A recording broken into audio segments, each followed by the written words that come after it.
அஸ்ஸலாமு அலைக்கும் வரஹ்மத்துல்லாஹி வபரகாத்துஹு. அல்ஹம்துலில்லாஹ். இந்த ரமதானை நல்லபடியா முடிச்சு நிறைய அமல்களை செஞ்சு நிறைய அல்லாஹ் கூட நெருக்கமா இருப்போம். கண்டிப்பா யாரா இருந்தாலும் ஒரு எக்ஸ்ட்ரா முயற்சி நம்ம பண்ணிருப்போம். அல்ஹம்துலில்லாஹ். இப்போ எல்லாரும் பிளான் பண்ணியாச்சா? ரமதானுக்கு என்ன ட்ரெஸ் பண்ணணும், ரமதானுக்கு எந்த படத்துக்கு போகலாம், எங்க வெளியே ஊர் சுத்த போகலாம், அதுக்கப்புறம் என்னென்ன மூவிலாம் ஸ்டோர் பண்ணி வச்சிருக்கோம் அதெல்லாம் பார்க்கலாம் அப்படின்ற மாதிரி நிறைய செட் பண்ணியாச்சா? என்னங்க இப்படி கேக்குறீங்க அப்படின்னா, நம்ம முஸ்லிம்களோட நிலை அதுவா தான் இருக்கு. ரமதான் முழுக்க ஒரு மாசம் நோன்பு வைக்கிறோம். பெருநாள் அன்னைக்கு கண்டிப்பா ஏதாவது ஒரு படத்துக்கு போயிடணும், வெளியே ஊர் சுத்த போயிடணும் இல்லையா? பெருநாளுக்கு அப்புறமா நம்ம சேர்த்து வச்சிருக்க எல்லா படத்தையும் பார்த்துடணும். இல்ல பெருநாள் அன்னைக்கு இளைஞர்களை பாத்தீங்க அப்படின்னா வண்டி எடுத்துட்டு நைட்டு ஃபுல்லா ஊர் சுத்துறது. இன்னும் அதிகமா போச்சு அப்படின்னா அதிகமான மது விற்பனை எப்ப நடக்குது அப்படின்னா பெருநாள் அன்னைக்கு நடக்குது. சுபஹானல்லாஹ், அல்லாஹ் பாதுகாக்கணும்.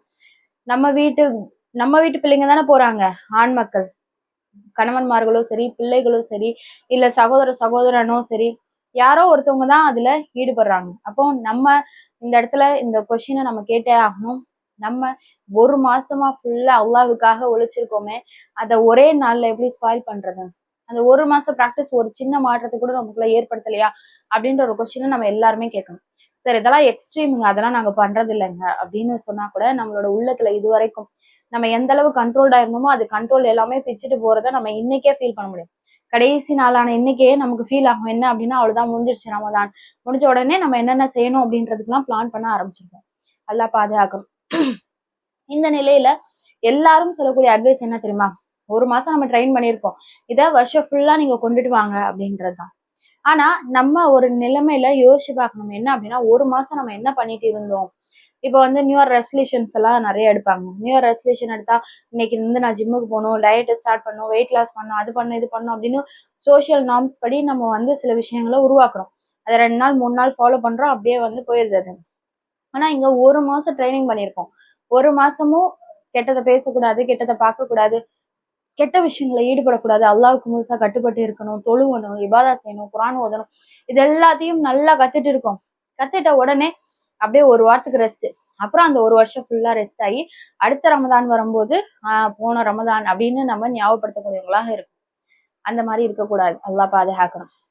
நம்ம இந்த ரமதானுடைய கடைசி நாள்ல இருக்கோம்.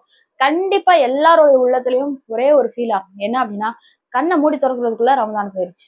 இன்னொரு ஃபீலிங் என்ன, இந்த ரமதான்ல இன்னும் கொஞ்சம் நம்ம நிறைய அமல் செஞ்சிருக்கலாமோ அப்படின்ற ஒரு எண்ணம். இதே மாதிரிதான் மனிதன் இறக்கும் போது கண்டிப்பா சொல்லுவான், இன்னும் நான் நிறைய அமல் செஞ்சிருக்கலாமே.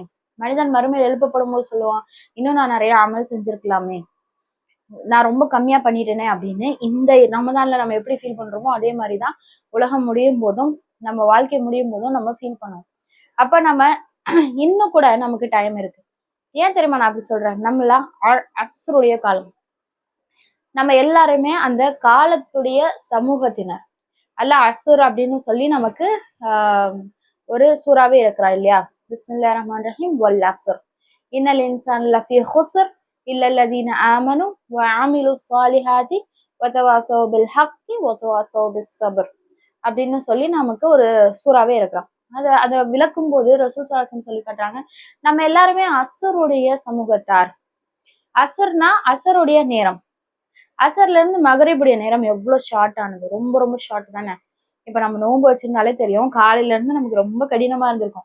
ஆனா இந்த அசர்ல இருந்து மகரிப் ஒரே ஒரு ஃபிராக்ஷன் ஆஃப் செகண்ட்ல போயிருக்கும். அதுக்கப்புறம் சீக்கிரமா நம்ம நோன்பு திறந்துப்போம். இந்த மாதிரி இருக்கக்கூடியவங்க தான் நம்ம சமூகத்தினர் அப்படின்னு.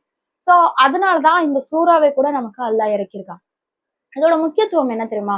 நம்ம வாழக்கூடிய ஒவ்வொரு செகண்டும், கடைசி ஒரு நிமிஷம் கூட வேல்யூபிள் அப்படின்றதுதான் இந்த சூறாவுடைய முக்கியத்துவம். சோ நம்ம நினைக்க வேணாம், அவ்வளவுதான் முடிஞ்சிருச்சு, இல்ல இப்ப நோன்பு திறக்கிற டைம் ஆச்சு, இல்ல முடிச்சிட்டோம், ரமதானே முடிஞ்சிருச்சு, பெருநாளை அடைஞ்சிட்டோம் அப்படின்னா கூட அப்பவும் நமக்கு நேரம் இருக்கு. ஏன்னா உயிர் தொண்டைக்குழியை அடையிற வரையும் ரசூல் ஸல்லல்லாஹு அலைஹி வஸல்லம் சொல்லி காட்டுறாங்க, இந்த உயிர், அதாவது தொண்டைக்குழினா கால்ல இருந்து உயிர் எடுத்துட்டே வருவாங்க, கண்ணு வழியா அந்த உயிர் எடுக்கப்படும். அப்போ கால்ல இருந்து உயிர் எடுத்துட்டே வந்தா கூட இந்த தொண்டைக்குழி அடையிற வரைக்கும் அவனுக்கு வாய்ப்பு இருக்கு. அவன் கேட்கக்கூடிய பாவ மன்னிப்பை அல்லாஹ் ஏற்றுக்கொள்கிறான் அப்படின்னு ரசூல் ஸல்லல்லாஹு அலைஹி வஸல்லம் சொல்றாங்க. அதுக்கு மேல போயிருச்சுன்னா பாவ மன்னிப்பு ஏற்றுக்கொள்ளப்படாது. கபர்ல போய் அந்த மனுஷன் வந்து வேதனைப்படுவான், உயிர் வெளியே வந்ததுக்கு அப்புறம் வேதனைப்படும். அதுக்கப்புறம் மறுமை நாள் எழுப்பப்படும் போது என்ன மன்னிச்சிரு மன்னிச்சிரு மன்னிச்சிரு அல்லாஹ் கிட்ட கேட்பான். எந்த யூஸும் கிடையாது. ஆனா அந்த உயிர் தொண்டைக்குழி அடையிற வரை இந்த உலகத்துல நம்ம இருக்கிற அந்த கடைசி நேரம் கூட யாரெல்லாம் என்ன மன்னிச்சிரு அப்படின்னு கேட்டா அல்லாஹ் மன்னிக்க கூடியவன். நமக்கு இந்த வரலாறு தெரியும் தானே, 99 கொலை செஞ்சாரு ஒருத்தர், 100வது கொலையும் செஞ்சுட்டாரு. ஆனா அல்லாஹ் அவங்களுக்கு மன்னிப்பு கொடுத்தான். ஏன்? அந்த கடைசி நேரம் அவர் திரும்பிட்டார். திரும்பி நடந்து போட்டு இருக்கும் போது அவருடைய மரணம் வந்துருச்சு. அப்ப அந்த கடைசி நேரத்துல கூட அல்லாஹ் ஏற்கக்கூடியவன் அப்படின்றதுதான் இதுல நம்ம பார்க்கணும். இப்போ நமக்கு இன்னும் இந்த நோன்புடைய இந்த இஃப்தாருடைய நேரம் இருக்கு. அல்ஹம்துலில்லாஹ். இஃப்தாருக்கு அப்புறமா நாளைக்கு பெருநாள், ரொம்ப ரொம்ப முக்கியமான நாள். இது கொண்டாட்டத்துக்காகவோ சந்தோஷத்துக்காகவோ புது ட்ரெஸ் போட்டுட்டு மத்தவங்க கிட்ட பெருமை காட்டுறதுக்காகவோ கிடையாது. கண்டிப்பாக இந்த பெருநாள் முழுக்க முழுக்க எதுக்காக ஆனது? நம்ம செஞ்ச தியாகங்கள், நம்ம செஞ்ச அமல்கள், அதுக்கான ரிவார்டை பெறக்கூடிய நாள். சோ இந்த நாள்ல நம்ம ஒரு வருஷம் ஃபுல்லா படிச்சு, கஷ்டப்பட்டு படிச்சு, ஒரு மாசம் ஃபுல்லா எக்ஸாம் எழுதியிருக்கோம். எக்ஸாம் எழுதிட்டு அந்த ரிவார்டு நமக்கு ரிசல்ட் கொடுக்க போறாங்க. அன்னைக்கு நம்ம ரிசல்ட் கொடுக்குற அன்னைக்கு, அனௌன்ஸ் பண்ற அன்னைக்கு நம்ம போகலன்னு வச்சுக்கோங்களேன், அந்த ஃபங்க்ஷனுக்கு நம்ம போகல, இல்ல அந்த ஃபங்க்ஷன்ல நம்ம மத்த அந்த ரிவார்டை கொடுக்கக்கூடிய ஒருத்தவங்களுக்கு பிடிக்காத மாதிரி நம்ம நடந்துக்கிறோம் அப்படின்னா அதோடைய வேல்யூ என்னவா இருக்கும் யோசிப்பாங்க. அந்த ஃபங்க்ஷனுக்கு போலன்னா அதை இழந்தவங்க நம்மளாதான் இருப்போம். எல்லாம் பாதுகாக்கணும். இல்ல அதை கொடுக்கக்கூடியவங்களுக்கு கோபம் வர மாதிரி நடந்துட்டோம் அப்படின்னா கண்டிப்பா அதை கொடுக்க மாட்டாங்க இல்லையா? அந்த மாதிரிதான் இந்த பெருநாள் ஒரு மாசம் ஃபுல்லா நம்ம கஷ்டப்பட்டு உழைச்சு அந்த நாள்ல அல்லாஹ் கிட்ட இருந்து ரிவார்டே வாங்க போறோம். அப்போ அந்த நாள்ல தான் இன்னும் அதிகமா இபாதா செய்யணும், அல்லாஹ் கூட நெருக்கமா இருக்கணும், இன்னும் அதிகமா நிறைய அல்லாஹ் கூட இணைஞ்சு அல்லாஹ் கிட்ட துவா செய்யணும். நல்லா ஞாபகம் வச்சுக்கோங்க, ஒரு மாசம் நம்ம எவ்வளவு கஷ்டப்பட்டோமோ அந்த கஷ்டத்தை எல்லாத்துக்கும் அல்லாஹ் நமக்கு நிறைய கூலிய கொடுக்க போறான். இப்ப ஏந்தின கையை இறக்கவே கூடாது அந்த நாள் முழுக்க. சோ எந்த படத்துக்கு போகலாம், எங்க ஊர் சுத்த போகலாம், எந்த ஃப்ரெண்ட்ஸ் கூட ஊர் சுத்தலாம், எந்த வெளியே போய் என்ன எக்ஸ்ப்ளோர் பண்ணலாம், இந்த மாதிரி இல்லாம இன்ஷால்லா வெளியே குடும்பங்களோட போறது தவறான விஷயம் கிடையாது. ஆனா இந்த ரமதான்ல கண்டிப்பா நான் வெளியே போயே ஆகணும், அனுபவிச்சே ஆகணும் அப்படின்னு அல்லாஹ்வை மறந்து ஒரு ஒரு நிகழ்வுல ஒரு கூட்டத்துல நம்ம இருக்கக்கூடாது. இன்ஷால்லா முழுக்க முழுக்க காலையில எழுந்துக்கிறோமா ஃபஜர்ல ஆரம்பிச்சு அதுக்கப்புறம் தொழுகை, பெருநாளுடைய தொழுகையில அப்படியே எல்லாமே முடிஞ்சு போயிடுறது இல்ல. அந்த நாள் முழுக்க நமக்கு அல்லாஹ் கொடுத்துருக்கான். சோ ஏந்தின கையை இறக்காதவாறு நம்ம துவா செஞ்சுக்கிட்டே இருக்கணும் இன்ஷா அல்லாஹ். சோ அது ரொம்ப ரொம்ப முக்கியம். அதனால இப்போ நம்ம இஃப்தாருக்கே நெருங்கிட்டோம்னா கூட அல்ஹம்துலில்லாஹ் அப்போ நமக்கு டைம் இருக்கு அப்படின்றத நம்ம தெரிஞ்சுக்கணும். இந்த டைம்லயும் நம்ம என்ன செய்யணும்? இபாதாவை செய்யணும், துவா செய்யணும், பாவ மன்னிப்பு கேட்கணும், ஜிக்கர் செய்யணும், அல்லாவுக்கு நன்றி சொல்லணும். சொல்லுங்க, மொத்த ரமதானையும் அல்லாஹ் மாத்தி தருவான். யாரெல்லாம் இந்த ஒரு மாத ரமதான்ல சில நோன்பு என்னால வைக்க முடியல, சில சில நோன்புல உனக்கு பிடிக்காத மாதிரி நடந்துகிட்டேன், சில நோன்புல என்னால உன் கூட கனெக்டடா இருக்க முடியல, ஆனா இந்த கடைசி நேரம் நான் நிக்கிறேன், இப்போ என்னுடைய ரமதானை முழுவதுமாக ஏற்றுக்கொள் அப்படின்னு கேட்டாலும் அல்லாஹ் முழு ரமதானுக்கான அந்த நன்மையும் அதற்கான அளவு கடந்த ரிவார்டையும் எல்லாம் கொடுக்கறதுக்கு ரெடியா இருக்கான். அப்படி கொடுக்க ரெடியா இருக்கும்போது நமக்கு கேட்கறதுக்கு என்ன சங்கடம்? ஷைத்தான் இந்த மாதிரி ஒரு எண்ணத்தை ஏற்படுத்துவான். நமக்கு உள்ளத்துல ஏற்படுத்தக்கூடிய எண்ணம் என்ன தெரியுமா? அவ்வளவுதான், முடிஞ்சிருச்சு, ரமதான் முடிஞ்சிருச்சு, இந்த இஃப்தார் முடிச்சிட்டோமா, சாப்பாடுக்கு ரெடி பண்ணுவோமா, நாளைக்கு சாப்பாடு செய்வோமா, ட்ரெஸ் எல்லாம் ரெடி பண்ணுவோமா, பெண்களா இருந்தா அவங்களுக்குரிய அலங்காரங்கள் எல்லாத்தையும் சரி பண்ணுவோமா அப்படின்றதுல ஈடுபடாம இப்போ ஆரம்பிச்ச ஜிக்கர், இந்த மகரிப்ல இருந்து ஆரம்பிக்கக்கூடிய ஜிக்கர், அல்லாஹு அக்பர் அல்லாஹு அக்பர் அல்லாஹு அக்பர், லா இலாஹ இல்லல்லாஹு அல்லாஹு அக்பர், அல்லாஹுவை புகழ்ந்துகிட்டே இருக்கக்கூடிய தக்பீரை அதிகமாக சொல்லக்கூடியவங்களாக இருக்கணும். அல்லாஹு அக்பர் கபீரா வல்ஹம்துலில்லாஹி கஸீரா வசுபஹானல்லாஹி புக்ரத வஅசீலா, இந்த தக்பீர்களை அதிகமாக ஓதிக்கிட்டே இருக்கணும் இன்ஷால்லா. பெருநாளைக்குரிய சுன்னா என்ன அப்படின்றத இன்ஷால்லா நம்ம கண்டிப்பா பார்ப்போம். அது தனியாக ஒரு வீடியோல நம்ம பார்ப்போம். பெருநாள்ல என்னென்ன சுண்ணாக்களை நம்ம ஃபாலோ பண்ணணும், திடல் தொழுகை எப்படி பண்ணணும் அப்படின்றது எல்லாத்தையும் நம்ம இன்ஷால்லா பார்ப்போம். தொழுகை எப்படி நடத்தணும் அப்படின்றதும். ஆனா அதுக்கு முன்னாடி நம்ம இந்த நேரத்தையும் இந்த இரவையும் வீணாக்கிட வேண்டாம். ஏன்னா இதுவரையும் இரவு தொழுகை தொழுதுட்டே வந்திருப்போம். இன்னைக்கு அந்த இரவு தொழுகை இருக்காது, இதுக்கப்புறம் இருக்கவே இருக்காது, அடுத்த ரமதான் தான். ஆனா அல்லாஹ் பாதுகாக்கணும் இன்ஷா அல்லாஹ். ரசூல் ஸல்லல்லாஹு அலைஹி வஸல்லம் எப்படி இருந்தாங்க? ரமதானுடைய காலத்திலும் ரமதான் அல்லாத காலத்திலும் ஒரே மாதிரிதான் தொழுதாங்க. அவங்க தஹஜ்ஜுத் தொழுதாங்க, ஆனா ரமதான் காலத்துல ரொம்ப நேரம் நின்று தொழுதாங்க. அப்போ நம்ம மத்த நேரங்கள்ல தஹஜ்ஜத் தொழக்கூடியவங்களா, இரவு தொழுகை தொழக்கூடியவங்களாக, மக்கள் கிட்ட அதிகமா தர்மம் செய்யக்கூடியவங்களாக, நல்ல விதத்துல நடந்து கொள்ளக்கூடியவங்களாக, இந்த ஒரு மாச பாடம் கண்டிப்பா நம்ம கத்துட்டு இருந்திருப்போம்.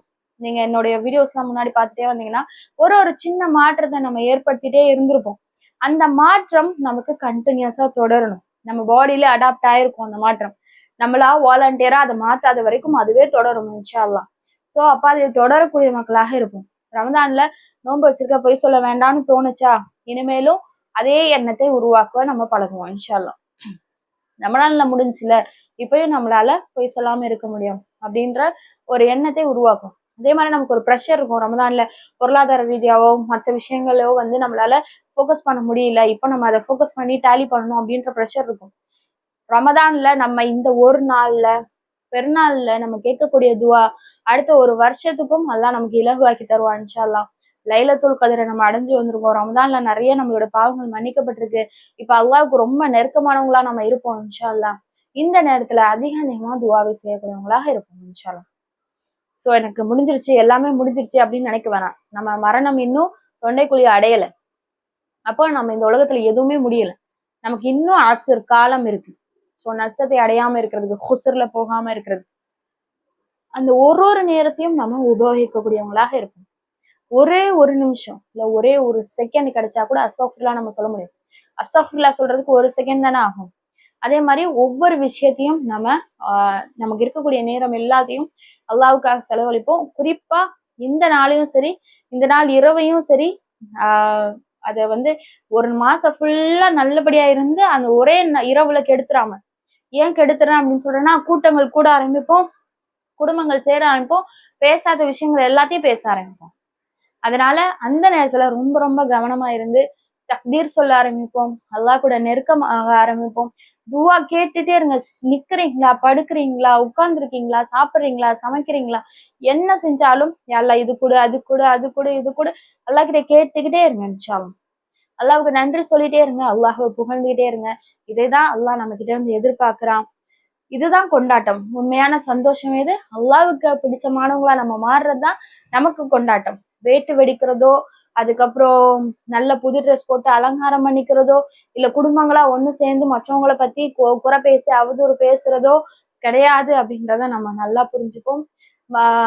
நம்ம குடும்பங்கள்ல யாராவது இந்த மாதிரி ரமதானுடைய கொண்டாட்டங்களை தவறான முறையில, அதாவது இப்போ பெரிய பிரம்மாண்டங்களை கொண்டோ இல்ல ஒரு தவறான வழியிலையோ, இந்த சினிமாக்கு போறது, இல்ல மது அருந்துறது, இல்ல கூட்டங்கள்ல உட்கார்ந்து புறம் பேசுறது, இது எல்லாத்தையும் தவிர்க்கக்கூடிய மக்களாக, தவிர்த்து அதை எச்சரிக்கக்கூடிய மக்களாக நம்ம எல்லாரையும் அல்லாஹ் ஆக்கி அருளட்டும் இன்ஷா அல்லாஹ். வாஹிர் தவானா அல்ஹம்துலில்லாஹி ரபில் ஆலமீன். அஸ்ஸலாமு அலைக்கும் வரஹ்மத்துல்லாஹி வபரகாத்துஹு.